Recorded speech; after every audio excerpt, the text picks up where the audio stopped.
તો આજની તારીખમાં ત્યાં ઠાકોરજીને મોટા જગાવે,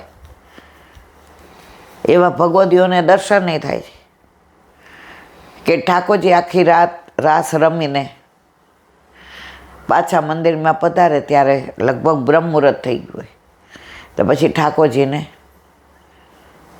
આરામ માટે થઈને મોઢા જગાવે. તો આ વિપિન વિહારીના સેવક વિહારીલાલ એ યમુનાજી સ્નાન કરવા ગયા. હવે સ્નાન કરતાં કરતાં એમને બાંકે બિહારી યાદ આવી ગયા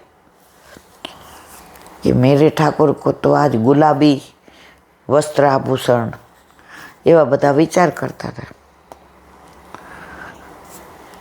યમુનાજીમાં જ ઠંડી કે મારું કામ, જળ થીજી જાય એવી ઠંડી. યમુનાજીમાં કૂદકી ડૂબકી મારવા ગયા. સવારના 3:30 બપોરના 3:30 થયા ત્યાં સુધી બાંકે બિહારીને લીલામાં તન્મય થઈ ગયા. ભૂલી ગયા હું કોણ છું, ક્યાંથી આવ્યો છું, ક્યાં જવાનો છું, હું અત્યારે શું કરું છું. હવે 8 વાગ્યા એટલે બધા બૂમો પાડવા માંડ્યા, મંદિર ખોલો, મંદિર ખોલો, મંદિર ખોલો, મંગળાના દર્શન કરાવો, મંગળાના દર્શન કરાવો, મંગળાના દર્શન. 9 વાગ્યા, 10 વાગ્યા. હવે બધા કે પાછલું બાયણું તોડીને અંદર જઈએ. આ બાંકે બિહારીને દૂધ, માખણ, મિશ્રી, મેવો, કલવું માટેનું કાંઈ જળ. આ મુખિયાજીને કાંઈ થઈ ગયું કે સૂઈ રહ્યા કે શ્રીઅંગ બરાબર નથી, એમ કરતાં 2:30 વાગ્યા. હવે બધાએ નક્કી કર્યું કે આગલું બાયણું ધક્કો મારીને તોડી નાખે. પૂજારીનું તો ઠીક, પણ બાંકે બિહારી ભૂખ્યા છે. નહીં સ્નાન, નહીં કલેવું, નહીં રાજભોગ, સીધો ઉથાપનનો ટાઈમ થયો. ત્યાં યમુનાજી ઉપર ઓલો તડકો આવતો હતો અને કોકે ડૂબકી મારીને આ તન્મયમાંથી નામથી દોડ્યા. ખભે ઓલો ખેસ, ધોતી પહેરેલી ઉપરનો, બધાએ ડોલતા ડોલતા આવ્યા. હવે બાંકે ક્યાં ગયા હતા, શું કરતા હતા? બાંકે બિહારીને મંગળા ન કરી, કલેવું ન કરાયું, મંગળાના દર્શન ન થયા, ન રાજભોગની આરતી કરી, બધા ચોંટી પડ્યા. એ કે કોણે કીધું મંગળા નથી કરાવ્યા? મંગળાએ કરાવ્યા છે, રાજભોગ એ ધરાવ્યા છે. આજે વસ્ત્ર એ કે બદલાવ્યા છે. સ્નાન એ શું સ્નાન કરાવ્યું છે? એ કે કાલે લીલા કલરના વસ્ત્ર હતા, બધા બગડા, તો સ્નાન કરાવ્યું તો આજ કયા કલરના વસ્ત્ર ધરાવ્યા? એ કે ગુલાબી કલરના. એ કે મંગળામાં માખણ, મિશ્રી, ઓટ્યો દૂધ, કપૂર મલાઈ, ગોરસ, રાજભોગમાં એ કે તાતી ખીર, આંકડાવાળી, ઢાળો, જાળીવાળો. બધાએ કે બેસો છાના મના, આવો છો 3:30, હજી સ્નાન કરીને હમણાં આવ્યા હશો તો અડધા તો ભીનાય છો, શરીર લૂછું નથી બરાબર.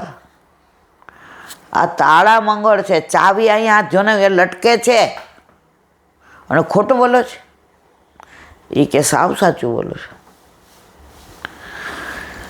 હવે જે અનુભવી વૈષ્ણવ હતા એ કે આ મુખિયાજી કદી ખોટું ના બોલે. એ બાંકે બિહારીને જેટલો પ્રેમ કરે છે એટલો દુનિયામાં કોઈ નથી કરતો. એ તત્સુખનો વિચાર કરે એટલો આપણે કોઈ નથી. આપણે દર્શનથી જ મતલબ રાખીએ. એટલે કે તમારે બધાને કેવું શું છે? એ કે એમને ખોલવા દો, દૂધનું દૂધ ને પાણીનું પાણી થઈ જશે. જો ખરેખર એમણે વસ્ત્ર બદલાવ્યા હશે અને આ કહે છે સામગ્રી બધી ધરાવી હશે, પ્રસાદ ત્યાં જ હશે. મુખિયાજી એ કે હા હા ઊભા રહો, ખોલો. જનોઈમાં ઓલી ચાવી હતી, ખોલો. બધા હળો અંદર. હવે નિજન મંદિરમાં તો કોઈથી જવાય નહીં. પણ જેટલા વ્રજવાસી રોજ દર્શન કરવા હતા એ કહેતા હતા ગઈકાલે તો લીલા વસ્ત્ર હતા, આજે જોયું તો જે મુખિયાજીએ ગુલાબી વસ્ત્રને આભૂષણને બાજુબંધને બેરખાને પહોંચીને અણવટને વીછીને લરને તોરાને માખણ મિશ્રીને ઓટ્યો દૂધ કપૂર મલાઈને ગોરસને ઢાળોને જાળીવાળો ને આંકડાનો જે કીધું એ જ પ્રમાણે બધું ત્યાં હતું. અને બાંકે બિહારી પ્રસન્નતાથી બિરાજતા હતા. બધાએ મુખિયાજીના પગ પકડી. એ કે મારા નહીં, આના પકડો. આને આજે યમુનાજીમાં જ લીલા કરવી હતી, એમાં હું શું કરું? એ કે ગુરુદેવે કીધું છે વિઠ્ઠલ વીપીને કે ઠાકોરજી કેમ કરવાનું, તો આજે એને યમુનાજીની નિકુંજમાં એ કે લીલા કરવી. મારો અધિકાર નહોતો તોય મને હાથ પકડીને લઈ ગયા કે રોજ તારા હાથે આરોગું છું તો હાલતું. તો હું તો ટેલ કરીને ત્યાં સ્નાન જ કરતો. એ કે સવારના 3:30 થી 3:30 સુધી. એ કે મને ક્યાં ખબર છે 3:30 વાગ્યા? તો આ બધું ક્યારે ધર્યું? એ તો યમુનાજી નિકુંજમાં ધર્યું હતું. મારા વાલા, આજે પણ આવું બધું બને છે. જો તમારો દ્રઢ વિશ્વાસ હોય, જો તમને શ્રદ્ધા હોય, બાકી તો ક્રિયા તો આપણે બધા કરીએ જ છીએ. આમ કર્યું એટલે આમ કરવાનું. હવે વલ્લભે તો ત્યાં સુધી કહ્યું કે કિશોરીબાઈને તાવ આવ્યો હતો તો બાજુવાળાએ કહ્યું કિશોરી હું રાંધીશ, આ લાડવા લઈ જા. મેં કર્યા ઠાકોરજીને ધરાવવા. દઈ પાટું માર્યું, નીચે નાખી દીધા કે હું તારા હાથની બનાવેલી રોટી ને છાશ ખાવા આવ્યો છું. મારા વૈકુંઠમાં ઓછું છે, 56 ભોગ છે રોજ. મને કોઈનું તારે ધરાવવું નહીં. આવા તો અનેક દાખલા છે. છતાંય અત્યારે વધુમાં વધુ જે ચાલી રહ્યું હોય ને, લાણીમાં સામગ્રી પધરાવે મારા વાલા. અરર, પાછા કે ડબ્બામાં છે, ચિંતા ન કરતા, ધરાવવાનું છો. એટલે આ હાથે પ્રસાદ લ્યો તો જરા ધ્યાન ના. ઓલા હાથમાં થેલી અને બધા પ્રસાદ લેતા હોય અને એ સામગ્રી ઠાકોરજીને ધરાવે. એક જણે મેં કીધું મૂકી દો, આવું ન લેવાય. મને કે એને બિચારાને બગડે ને. મેં તમારું બગડે છે આ નહીં, તમારા ઠાકોરજી અપ્રસન્ન અરોગશે નહીં, ભૂખા રહેશે. એ કે એવું ન હોય ઈલાબેન, તમે તો વાંચેલું બધું બોલો ને એટલે તમને એ પ્રમાણે. તમે નથી લેતા એ તમારો વિષય છે. મેં તો વાત સાચી, મારો વિષય છે. પણ મેં કીધું વલ્લભના સિદ્ધાંતો તો ના પાડે છે. અરે મેં તો એવા મોટી ઉંમરવાળા વૈષ્ણવ જોયા છે જે બીજાની પાસે માગે કે મારે ઠાકોરજીને ધરાવવા આપજે ને. અરર, એ ઠાકોરજીને કેટલું દુઃખ થતું હશે. કોઈ પણ ક્યાંય ગયું હોય ને, મારા ઠાકોરજી માટે કાંઈ લાવ્યા? એટલે બેન, તારા છોકરા માટે અમારે લાવવાની શું જરૂર? પહેલાંના જમાનામાં છે ને, છોકરાઓ ન થતા ને તો 5 વર્ષ ભિખારી બનાવતા. એટલે ઘરનું એને કાંઈ પહેરાવાનું જ નહીં. મામા છે, માસી છે, પાડોશી છે, આડોશી છે, સગાજવાલા એ આવે એટલે કાંઈક ને કાંઈક લઈ આવે ને પાછા કે મારી બેનના ગામ જાઓ છો, આ એક બુસ્કોટ લેતા જાજો ને, અમારા ભાણિયાને ભિખારી કર્યો છે. અત્યારે ઠાકોરજીને ભિખારી કરી નાખ્યા છે. આટલું બધું વલ્લભના સિદ્ધાંતો બધા સમજે છે અને પાછા એ સિદ્ધાંતની તો વાતો એટલી સરસ કરતા હોય મારા વાલા. આવું તો કરાય અને વધુમાં વધુ એ જ માગીને ધરાવતા હોય. એને ઠાકોરજીને કેવું દુઃખ થતું હશે કે માં, લૌકિક તો 5 વર્ષ માટે ભિખારી કરે, હું તો તારા ઘરે આવ્યો છું ત્યારનો તે મને ભિખારી કરે. તા કાંઈ વાંધો નહીં, તમારા ઠાકોરજીને તમે રોટલી શાક બનાવો છો તો રોટલી શાક ધરો. આજે મારા ઘરે યુવાન 2 દીકરીઓ આવી હતી, એ બેને પૂછ્યું કે મારે સખડીની આજ્ઞા લેવી છે, પણ મારા ગુરુદેવ બહારગામ છે અને ફોન ઉપાડતા નથી. મેં તું મેસેજ કરો. પણ એ કે આંટી એક વ્યથા છે, એ પૂછવી છે કે ઠાકોરજીને રોજ નવું નવું ધરાવવાનું, ઠાકોરજીને રોજ મીઠું સ્વીટ જોઈએ. આવું તમને કોણે કીધું? એ કે 2-3 ભગવતીએ કીધું કે ઈલાબેનની વાદે ન ચડતી, સખડી ધરાવીશ તો હેરાન થઈ જઈશ. મેં શું હેરાન થઈ જાઉં મારા વાલા? એ કહેતા હતા કે રોજ એકાદું મિષ્ટાન ને એકાદું ફરસાણ જોઈએ, રોટલી દાળ ભાત શાક જોઈએ. મેં તો આવું કહેવાવાળા કોણ છે? મને કે તમે ઓળખો જ, નામ ન દો ને તમે તો પાછા એને બોલાવીને કહો કે ક્યાં લખ્યું છે? મેં તમારે ધરાવી છે ને? મને કે હા. પણ એ કે મારા મિસ્ટર પ્રાઇવેટમાં નોકરી કરે છે. એટલે અમારે ઈલાબેન અઠવાડિયામાં 4 દી તો રસાવાળું શાક ભાત ને રોટલી હોય, કાં ખીચડી ને કઢી ને ભાખરી હોય, શાક ન હોય. અને રવિવારે અમારા ઘરે એક ફરસાણ ને એક સ્વીટ થાય, કારણ કે મારા મિસ્ટર ઘરે હોય. તો એનું ટિફિન હું આવી રીતે દઉં છું. તો 9:30 રાજભોગ ધરાવી સરાવીને દેવાય. મેં જે બનાવો એ ધરાવાય. એમાં વલ્લભભાઈ ક્યાંય લખ્યું જ નથી. પદ્મનામદાસ છોલા ધરાવતા હતા, પલાળેલા. અક્કાજીએ બધી સામગ્રી મોકલી કે હાલો 56 ભોગ આરોગો છે કે છોલા? મથુરાનાથજી નામ પૂછ્યું. એ કે મારે તાર ઘર છોલા આરોગવા છો, મારે 56 ભોગ નથી આરોગવા. આપણા ઘરે આપણા માથે બિરાજતું આપણા ઠાકોરજી, આપણે જે ધરાવીએ એ આરોગે. ક્યાંય ગ્રંથમાં પુસ્તકમાં વલ્લભના સિદ્ધાંતમાં એવું નથી મારા વાલા કે એક ફરસાણ ને એક સ્વીટ ને દાળ ભાત શાક ને પછી કે કોર કરવાનું એટલે શું?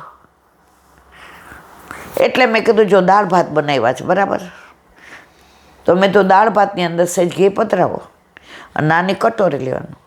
આપણે નાના છોકરાને જમાડીએ નહીં કે લે હું તને એક કોળિયો ભરાવું પછી તારી હાથે ખા. તો મને ક્યાં, મેં તો પેલો કોળિયો આપણા હાથનો કોર. પછી કે અમે નો દાળ ભાત બનાવ્યા હોય ને રોટલી શાક.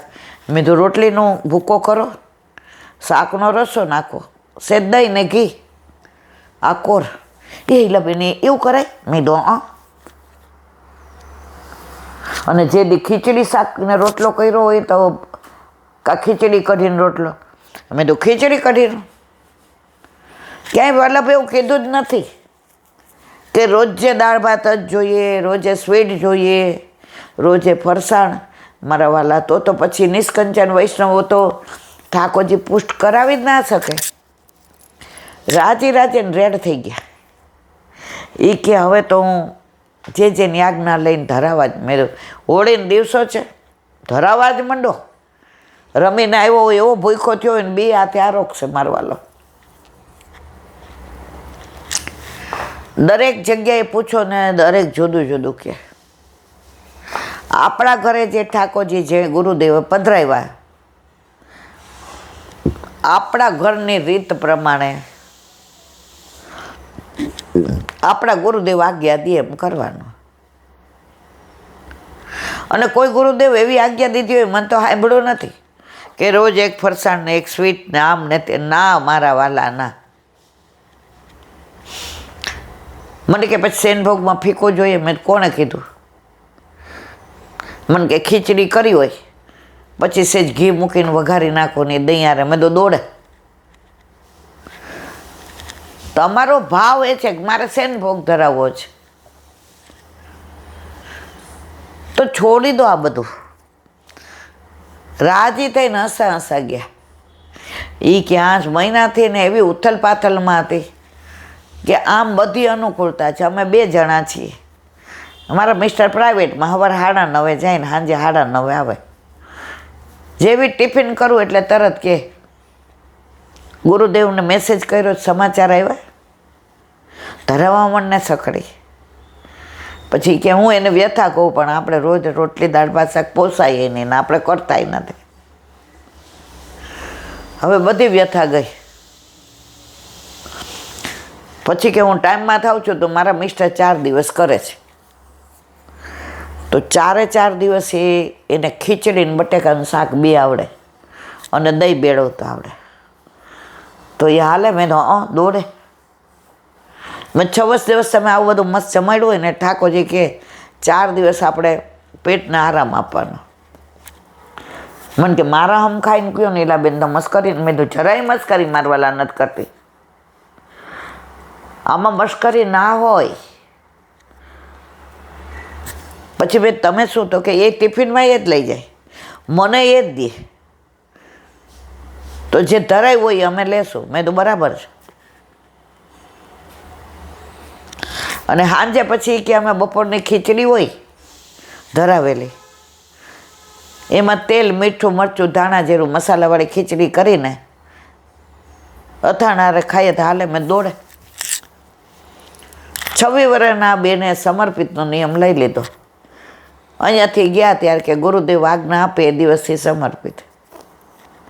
મારા મિસ્ટર એ કહેતા હતા કે હું ટિફિન જે ઠાકોરજી હાર પણ તો ખાસ ઈલાબેનને પૂછી જોજે કે રોજ એક ફરસાણ ને એક રોજ સ્વીટ હોય ને તો એ તો આપણને પોસાય નહીં, કારણ કે આપણે ભાડું ભરવાનું હોય, પછી આ સ્કૂટીના પેટ્રોલના બેયના મોબાઈલના લાઇટ બિલ આવે. એ કે મેં નક્કી કર્યું કે મેં સીવણનું કર્યું છે તો હપ્તા થઈને મશીન લઈ આવીશ.